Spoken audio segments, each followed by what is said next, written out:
Pokemon News Weekly Roundup. So, first story, we're getting right into it. There have been 2 trademarks that Pokemon has filed. One is speculated to be the next Japanese high class set that they release every year. Speculation is it's going to be released in December. But the second one that's really intriguing is, as you can see on the article here, the glory of Team Rocket. What could that possibly mean? Now, we have seen Pokemon release multiple Team Rocket sets in the past, starting with base set Team Rocket, where they introduced Dark Pokemon for the first time, again in Neo Destiny, and a third time in 2004 with the EX Team Rocket Returns. If you recall, some of the most like iconic cards from the Dark Pokemon era are, Dark Charizard, Dark Blastoise, Dark Raichu, and then you got the Neo Destiny Dark Pokemon.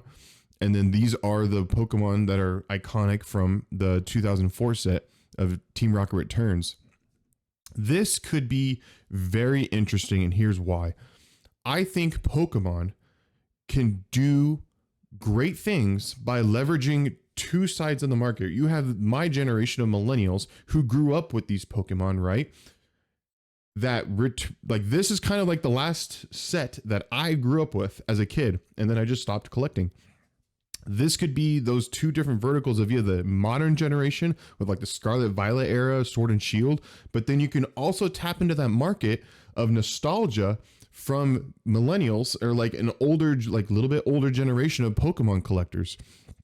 As you recall, this is from the Team Rocket era. So the most famous, like first time we saw Dark Pokemon from the Team Rocket era, and then going into Neo Destiny specifically, they also released shiny Pokemon during this time. These are some of the most like iconic cards currently today when it comes to shiny Pokemon, the most desirable. I mean, you can see the prices here of today's market. It is insane. And then as you scroll down, you get to the Dark Pokemon. So this will be very interesting if they go down this path of releasing like Dark Pokemon or going down the Team Rocket era. And I think it's got to do potentially with the success of Pokemon 151. Nostalgia has been probably printing money for the Pokemon company. And, going back to this special set that was released the summer of last year in 2023, like it is one of the most popular sets released. And I would honestly say in the last 3 to 5 years, like other than like Evolving Skies and stuff. Like this set is so desirable, not only for nostalgia factor, but also for even more modern, like collectors, more nowadays collectors. I know we've seen this too on our full disclosure. We do like Pokemon rip and ship streams, and people are just dying for English 151. When we were able to get it last year or a couple months ago for relatively cheap, and we sold it on our TikTok shop, it went insane. We sold out so fast. We sold out like hundreds of packs. This set has been so desirable, and I think what Pokemon is potentially doing is, again, tapping into that nostalgia factor.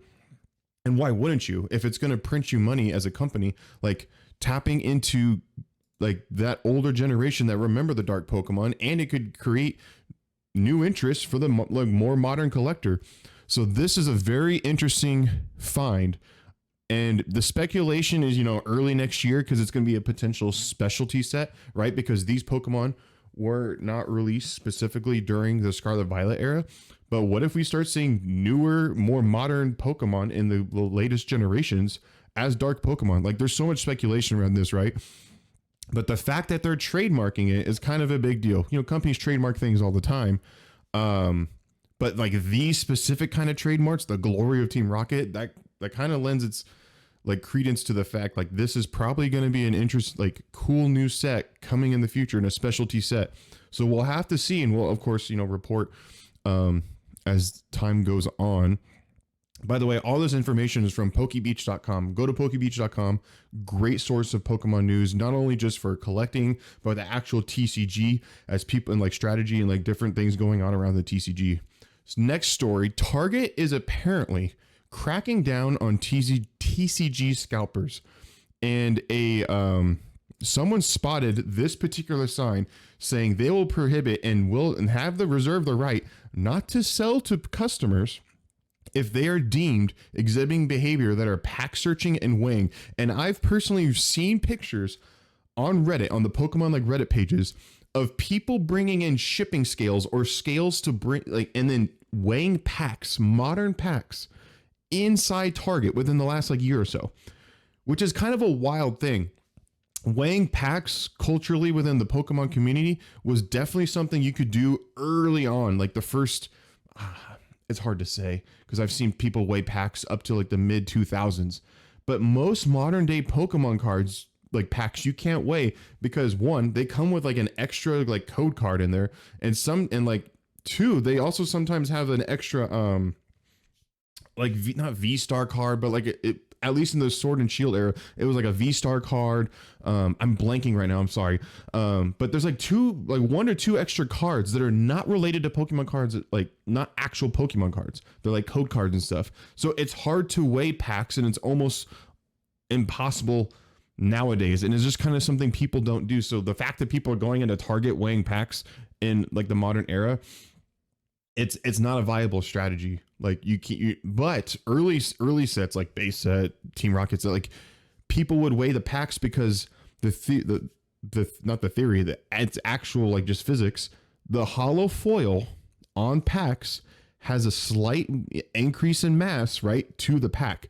So there's a whole like spreadsheets of what are heavy packs, light packs, medium packs, and it tends to lead credence to the fact that, heavier packs generally had hits or the hollows, because those early base sets, some of them didn't have a hollow in any of them. Not what you see nowadays with reverse hollows and all these different hollow patterns that we see. You don't have that in the early sets. So the fact that Target is particularly targeting scalpers, wow, is an interesting find. And this is probably just going to be a regional issue, right? For where I live, our Pokemon shelves in Target and Walmart are pretty slim most of the time. And they mostly have sports cards. I see a lot of Yu-Gi-Oh, but Pokemon goes so fast off of their shelves.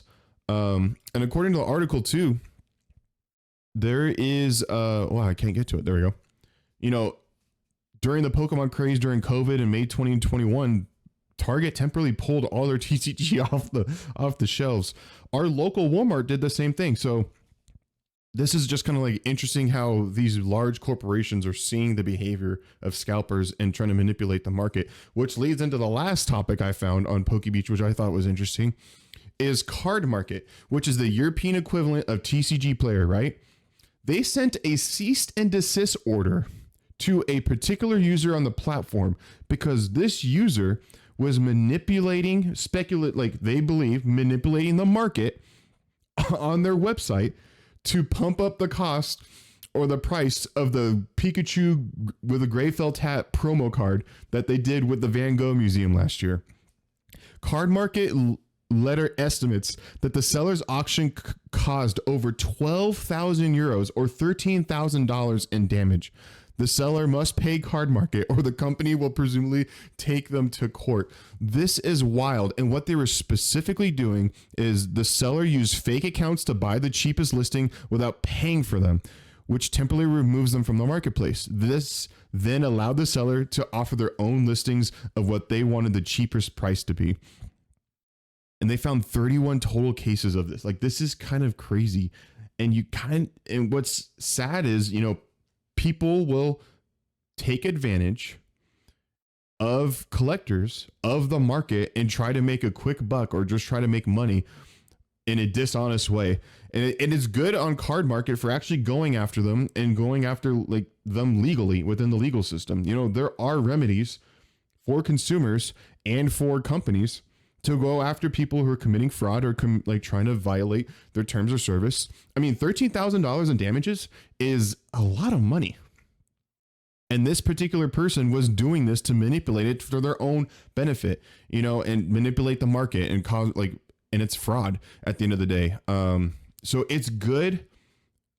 I feel good looking at this, at least, if you're a person in Europe trying to use Card Market, hey, they're trying to not only protect themselves, but protect other consumers, because this affects everybody. Like, if you want to go after this promo card and go purchase it, but this person's committing fraud in the back end, you know, trying to pump up the value of their particular cards with these fake listings, like that affects you as a consumer. So it's good that other companies are taking this seriously and going after individuals who want to take advantage of you and other collectors. And if you are interested in saving more money on your Pokemon card collection, click on this video right here or here or here or there. I don't know where it's going to go, but click on that video.